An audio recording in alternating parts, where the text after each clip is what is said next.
Hey there, Joseph Long, the sumo-sized ginger coming at you today. And today, we're talking about scripts versus bulleting.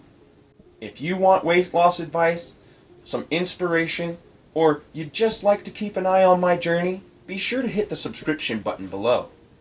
Today, I want to talk to you guys about the strengths and benefits of both scripting and bullet pointing.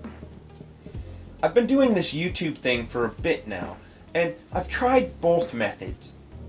They both have their strengths, but they also have some distinct weaknesses. I'm somebody who used to script everything out that I would say, especially here on YouTube. I really felt that it was a strength to be able to know exactly what I'm going to say and how I'm going to say it. I wanted to have my cadence down. I wanted to have it look as perfect as I could. There's nothing wrong with that, and if you can manage to do that, more power to you. The problem is, a lot of people who try to do that come across as scripted. Now, what do I mean by scripted? I mean, you can tell this person has read and memorized something to say. It doesn't really seem like they're speaking from the heart. And there's a big difference between speaking from the heart and speaking from your head. I will admit, it was nice knowing exactly the words I wanted to use, how I wanted to phrase things, where I might have a grammar issue, since it's not my strongest point when I speak. But having said all that, I came across like a robot. It really didn't feel like me, and I feel like my genuineness was missing. That's why I switched over to using bullet points.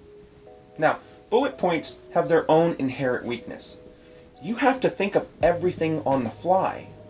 What you're going to say really has to matter to you because you have no way of taking it back. On top of that, you may need more time to think of exactly what you're going to say. And sometimes that's not going to work. Some people are impatient.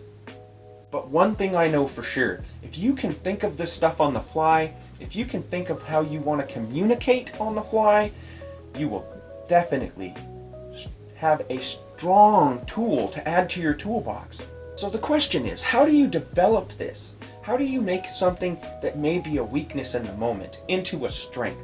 The same way you do anything else, with practice. If I could tell you how many times I've deleted a video because I was unhappy with how I sounded, how I looked, how I presented myself, your guys' minds would be boggled. But I know from watching a lot of great speakers that most of them work from both a script and bullet points. There are parts they know exactly what they want to say, and there are parts that they don't. If you can master that skill, you're going to be a special individual. That's all I have time for today. I do have some other things I need to do, and my wife wants to spend some time with me today. If you enjoyed the video, please leave a like and a comment below. And if you want some weight loss advice, some inspiration, or you'd just like to keep an eye on my journey, be sure to hit that subscription button below. Thank you, and I'll see you guys next time. Bye.